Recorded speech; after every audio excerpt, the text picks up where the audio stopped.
You're fired, said my younger boss, Director Smith. Ever since he became the director, he's been harassing me. And now, he's finally told me I'm fired. Understood, I replied calmly, and as I was leaving the company, suddenly a number of luxury cars appeared. Then, one of the car windows rolled down, and the person inside was. My name is Sam Williams, a 50-year-old office worker. Though my name might sound like I belong in a black costume in a period drama, I'm just an average middle-aged office worker. But according to my grandpa, our ancestors once served as ninjas under the shogunate. As a family tradition, I was raised by my grandpa in the countryside, separated from my parents from a young age. While attending school, I received training on how to be a descendant of the Williams family from my grandpa. Our family's teachings emphasized living a modest life, respecting others, and mastering how to interact with people. Furthermore, I was taken to the mountains for what seemed like training.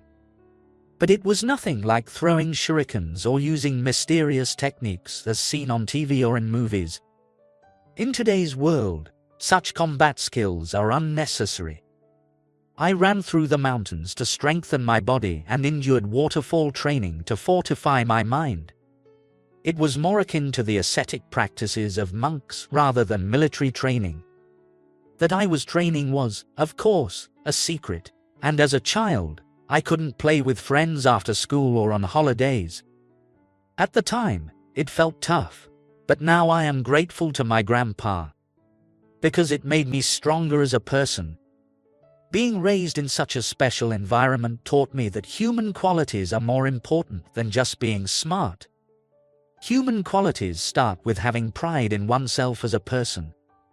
Then, building good relationships with those around you and engaging with society with a healthy mindset.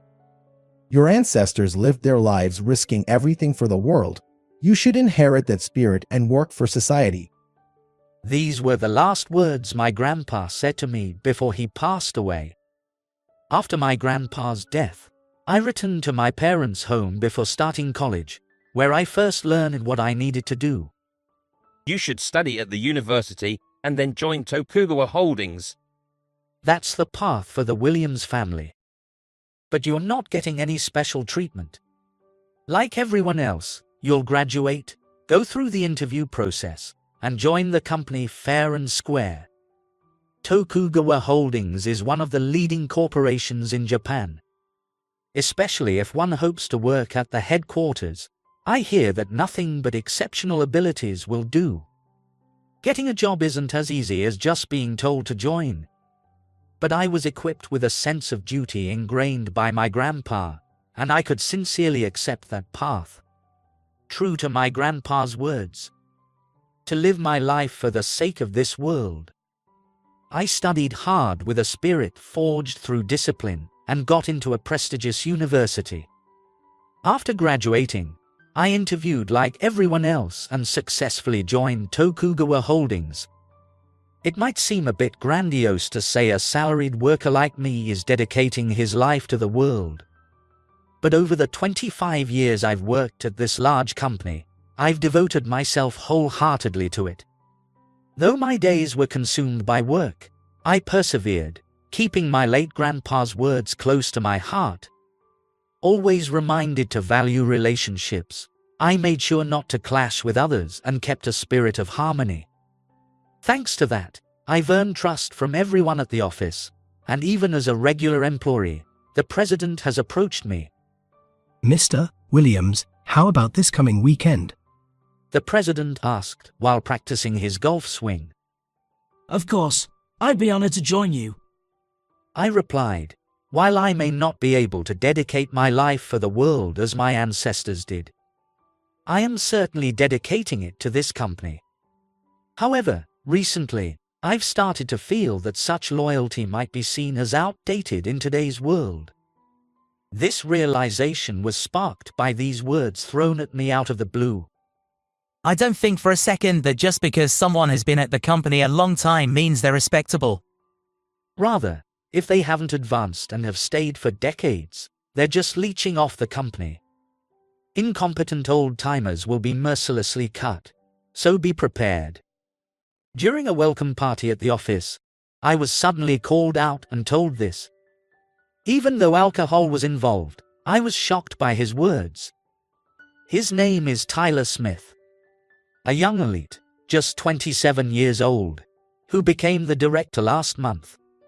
After studying business at a prestigious American university, he joined this company. He was quickly given a managerial position because he's the president's nephew. And it seems the president plans to entrust the future of the company to him over his own son, due to his superior performance. I have been ready to dedicate myself to the company since I joined, I said. Then why are you still just a regular employee? It must be because you lack ambition. He said, his face turning red with anger. I looked at Director Smith calmly, aiming to respond with dignity rather than intimidation or flattery. My lack of promotion is because that's the role I have. I have never once thought of leeching off the company, I responded. So, an incompetent role. Director Smith asked, frowning. But I couldn't respond any further. I didn't think it was appropriate to say it at such an occasion. I had been targeted by Director Smith for downsizing.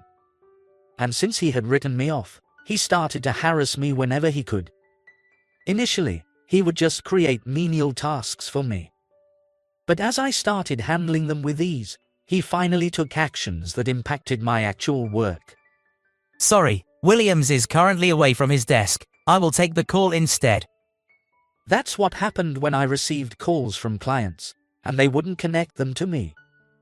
Director Smith, was that call just now from the president of IGA Products? Wasn't he looking for me?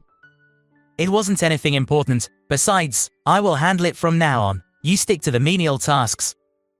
The harassment of not letting me meet with client representatives continued several times, forcing me to step back. It was an utterly unreasonable way to behave, and it was troubling our clients too. Yet, it seemed Director Smith wanted to drive me out no matter what. In life, it's inevitable to be disliked by certain people. Not making enemies is fundamental in human relationships. But trying to be liked by everyone is not advisable, my grandpa used to say. When it's time to be disliked, one must accept it and just be disliked. However, I won't be able to continue with my work in this case. I decided it was time to confront Director Smith and have a proper discussion, so I stood up. If I'm outdated and don't fit his younger perspective, it's not just my problem alone. In fact, there have been rumors that Director Smith takes away work from employees he deems incompetent and pressures them. As their representative, I need to stand up to this. Director Smith, I understand you have your reasons, but what you are doing is tyrannical. If you have complaints about us, please first tell us what exactly is wrong. There might be room for improvement, I said. Then he glared at me and said, You wouldn't understand, old man. I felt a strong animosity from his words. I won't know unless you tell me. Please, let's have a conversation, I insisted. Then, he laughed scornfully and said, You're fired. At that moment, I realized that further discussion was futile. He had no intention of having a conversation from the start. Understood, I said quietly, and bowed my head to Director Smith. Well, aren't you understanding? Director Smith said with a laugh, looking down at me. I don't mind leaving, but please stop pressuring others. Leading people isn't about behaving this way. I believe it's your duty to ensure everyone can work together and help each other. The smile then vanished from Director Smith's face. What? You think you're better than me? You think you're the kind of person who can talk back to a superior? No, I am not superior, but everyone has the right to express their opinion, I replied. Then, I turned my back on Director Smith. Just then, the phone on my desk rang, and I heard his irritated voice answer it over my shoulder. I'm sorry, but Williams is no longer with this company. I will handle it instead. It seemed Director Smith already considered me fired. Although as just a director, he shouldn't be able to officially fire me. But I decided to leave the company there and then. I packed up my things from my desk and left the office. Then, a line of luxury cars appeared outside. Stunned by the sight, I watched as the lead car smoothly pulled up beside me. Chairman, why are you here? I blurted out as I saw his face through the window. It was our company's chairman driving the luxury car. Having stepped down from the CEO position 20 years ago, the now 80-year-old chairman, known for his incredible vitality, was enjoying his retirement. Especially passionate about cars, he owned several luxury vehicles and made daily driving a routine.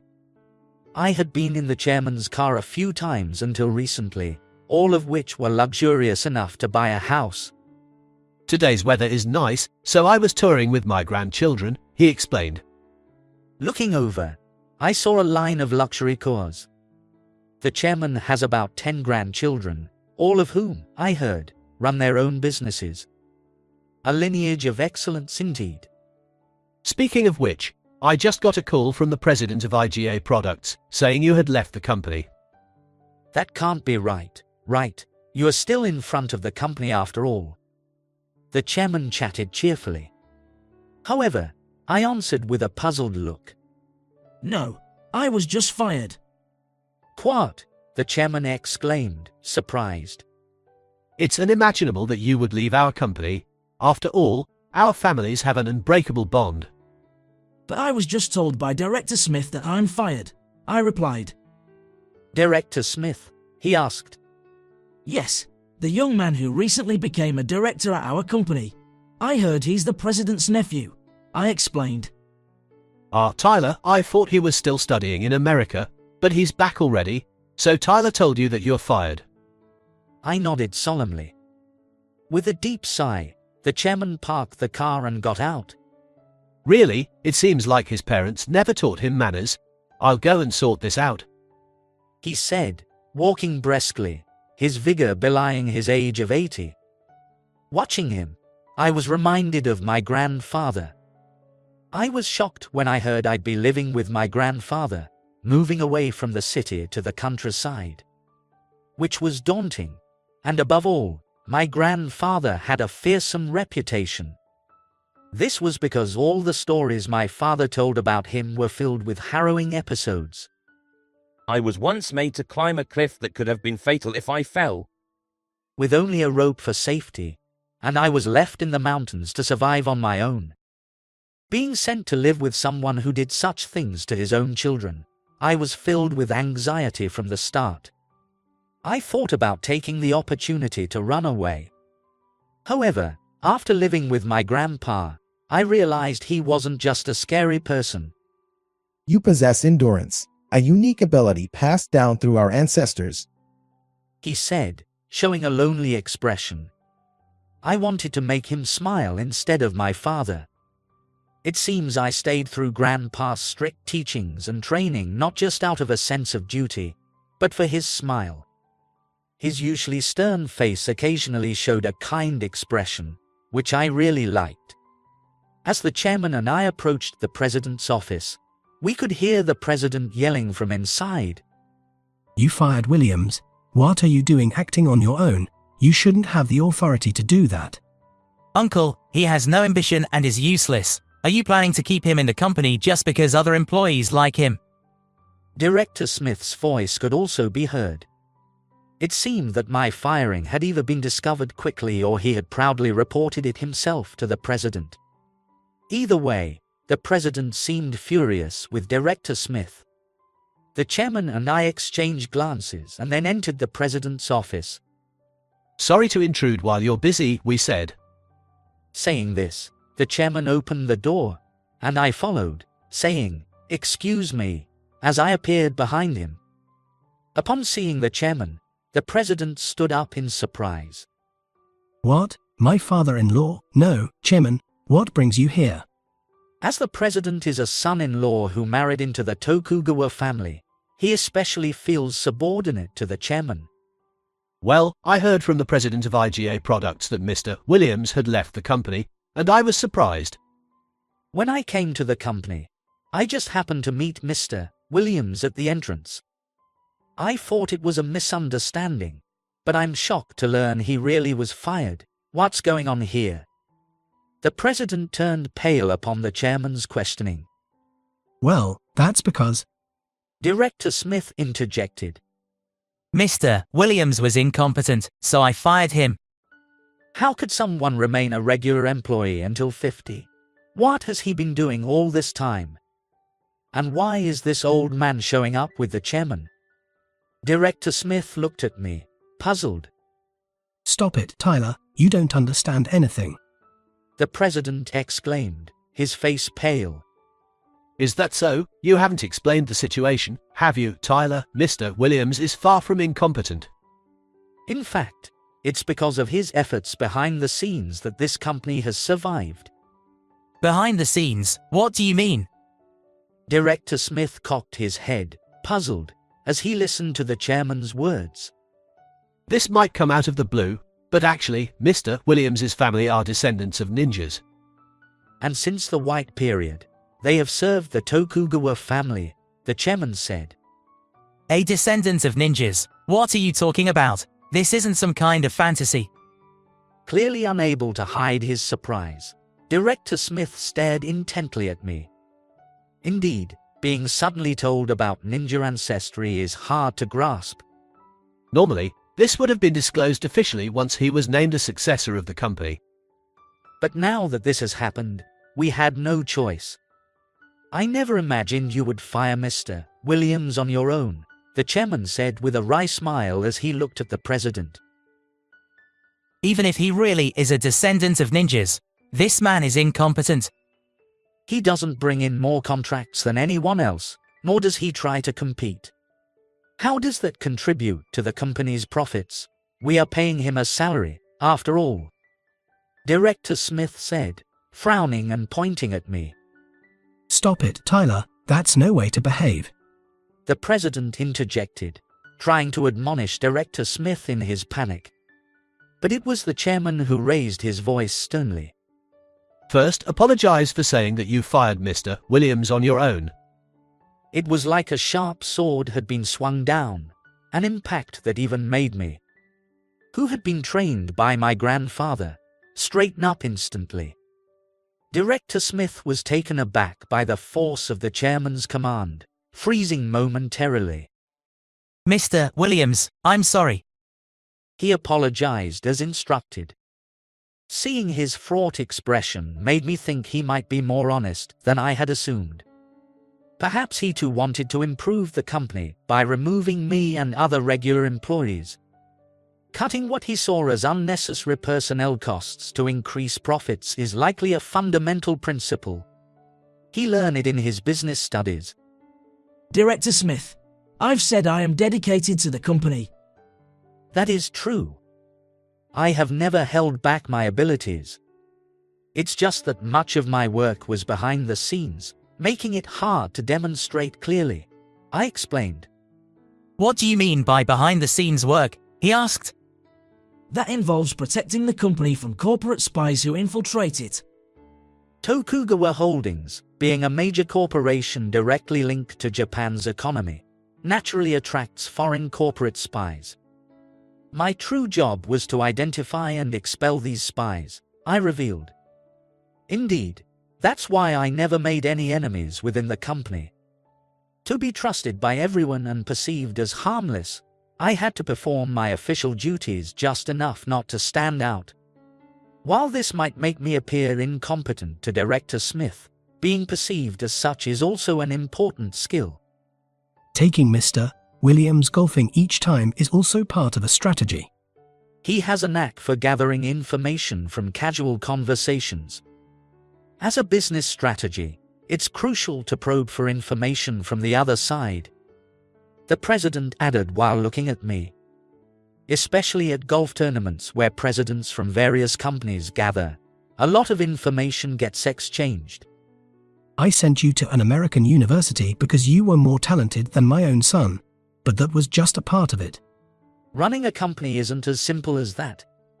I wanted you to learn this by working with Mr. Williams, but I never expected you to dislike him this much," the chairman said, causing the president to hang his head.